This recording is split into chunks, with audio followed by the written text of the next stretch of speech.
உள்ளிட்ட சலுகைகளை கிறிஸ்துவராக மதம் மாறிய ஆதிதிராவிடருக்கும் விரிவுபடுத்தி அவர்களும் அனைத்து வகையிலும் சமூக நீதியின் பயன்களை பெற அரசியலமைப்பு சட்டத்தில் உரிய திருத்தங்கள் மேற்கொள்ளுமாறு இந்திய அரசை இப்பேரவை ஒருமனதாக வலியுறுத்துகிறது என்ற இந்த தீர்மானத்தை நான் முன்மொழிகிறேன். சமூக ரீதியானது சமநீதியாக வழங்கப்பட வேண்டும் என்பதை அடிப்படையாக கொண்ட இந்த தீர்மானத்தை அனைவரும் ஒருமனதாக நிறைவேற்றி தர வேண்டும். அதை கிறிஸ்தவ தேவாலயங்களை வெளிப்படை அறிவிக்க சொல்லுங்க. அப்ப ஒண்ணு செய்யுங்க சார், அவங்க எந்த மதம் மாறினாலும் தீண்டாமை மறையவில்லை என்பதை முதல்வர் ஸ்டாலின் ஏற்றுக்கொண்டார் என்றால், இந்த தீண்டாமை இருப்பதனாலதான் இத்தனை கோடி பேர் கிறிஸ்தவத்துக்கு போனாங்க, இஸ்லாமுக்கு போனாங்கன்னு ஒரு வாதம் சொல்றாங்கல்ல, அப்ப அவங்கள திரும்ப இந்துவா வர சொல்லுங்க சார். இந்த வீடு ஒழுகுதுன்னு நான் இன்னொரு வீடு மாத்துறேன், அந்த வீடு ஒழுகுதுன்னா அதுக்கு நான் என் சொந்த வீட்டிலே வந்து இருந்துடலாம்ல. இங்கே ஒழுகுது, இதுக்கு வாடகை இல்லை, அது வாடகை வீடு, இது சொந்த வீட்டில் இருந்த பெருமையாக இருக்கும். அங்கே போனாலும் ஒழுகுதுன்னா ஏன் அங்க இருக்கீங்க?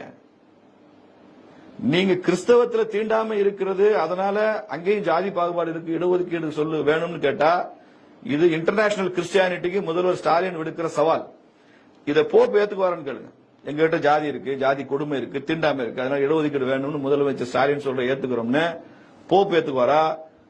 இந்தியாவுடைய எல்லா கிறிஸ்தவ தேவாலயங்களும் சர்ச்சை. இன்னொரு பக்கம் சொல்றேன், கிறிஸ்தவ கல்வி நிறுவனங்கள் ஆயிரக்கணக்கில் இருக்குல்ல, இங்க இருக்குல்ல, அந்த கிறிஸ்தவங்க தான் அந்த கல்வி நடத்துறாங்க.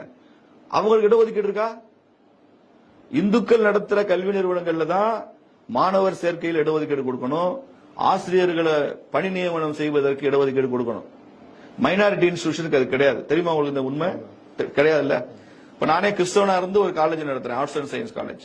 நான் ஸ்டூடெண்ட்ஸ் யார வேணாலும் சேர்த்துக்கலாம், டீச்சர்ஸ் அப்பாயின்மெண்ட் யார வேணாலும் அப்பாயின் பண்ணிக்கலாம். நானே இந்துவா இருந்து நடக்கும்போது அரசாங்கம் என்ன சொல்லுது அந்த இடஒதுக்கீட்டு கொள்கை நான் பின்பற்றணும். இதுதானே நியதி. கிறிஸ்தவ கல்வி நிறுவனங்கள்ல முதல்ல இடஒதுக்கீடு அமல்படுத்த சொல்லுங்க ஸ்டாலின் சொல்லி. சிறுபான்மை கல்வி நிலையங்களிலும் அரசாங்கம் சொல்லி இருக்கிற 69% இடஒதுக்கீட்டை அவர்கள் பின்பற்ற வேண்டும். சிறுபான்மை கல்வி நிறுவனங்களுக்கு சொல்லுங்க சார். கிறிஸ்தவன் கல்வி நிறுவனம் நடத்துவான், அவன் மதத்துக்காரனுக்கு, அவன் ஜாதிக்காரனுக்கு அவன் இடம் கொடுக்க மாட்டாங்க, என் இஷ்டத்துக்கு கொடுக்கமா, நான் ஏன் சார் தரணும்? நான் ஏன் தரணும்? பிறகு சிறுபான்மை அந்தஸ்து வாங்குறீங்க நீங்க. சிறுபான்மை நிறுவனம்னாலே கிறிஸ்தவ நலன்கள், இஸ்லாமியருடைய நலன்கள், அதற்காக ஒரு கல்வி நிறுவனம் வேண்டும், அதை கொண்டு செல்ல வேண்டும். அரசியல் சாஸ்திர சட்டம் உங்களுக்கு அந்த சலுகை கொடுத்திருக்கு. அப்ப நீங்க அதை அமல்படுத்த மாட்டேங்கிறீங்க. லோயோலா, சென்னை லோயோலா காலேஜில் இடஒதுக்கீடு கொடுக்க சொல்லுங்க, எஸ்சி ரிசர்வேஷன் கொடுக்க சொல்லுங்க, எம்பிசி பிசி ரிசர்வேஷன் கொடுக்க சொல்லுங்க, திருச்சியில சென்ட் ஜோசப் காலேஜில் கொடுக்க சொல்லுங்க, மதுரையில பாத்திமா காலேஜ், லேடிடோ காலேஜில் கொடுக்க சொல்லுங்க, வக்போர்டு காலேஜ், முஸ்லீம் காலேஜில் இடஒதுக்கீடு கொடுக்க சொல்லுங்க. நீதான் ஒத்துக்கிற கிறிஸ்தவ ஜாதி இருக்குன்னு ஒத்துக்கிறீல, அதனாலதான் உங்க முதலமைச்சர் பேசுறாரு. கண்டினியூ ஆயிடுச்சு சார். கண்டினியூ ஆன முதல் பொறுப்பை அந்த நிறுவனங்கள் ஏற்றுக்கொள்ளட்டும், அதுக்கப்புறம் அரசாங்கம் வரட்டும். இதை பாரதிய ஜனதா கட்சி அனுமதிக்காது. இது அம்பேத்கர் உருவாக்கி வச்ச அடிப்படை அரசமைப்பு சட்டத்துக்கு எதிரானது மட்டும் இல்ல, அந்த அரசமைப்பு சட்டத்துக்கு திமுக செய்கிற துரோகம் இது. இதை பிஜேபி அனுமதிக்காது. இதை நாங்கள் மக்கள் மன்றத்திலும் சந்திப்போம், வழக்கு நீதிமன்றத்திலையும் சந்திப்போம். இது நடக்க முடியாது.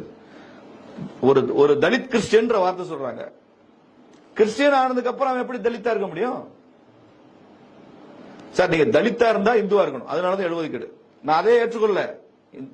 இந்துல தலித்துன்னு இருக்கணும், பட்டியல் சமுதாயம் இருக்கணும் ஏற்றுக்கொள்ளாதவன் நான். எல்லோரும் சமமாக இருப்பதா ஒரு லட்சிய சமுதாயம்.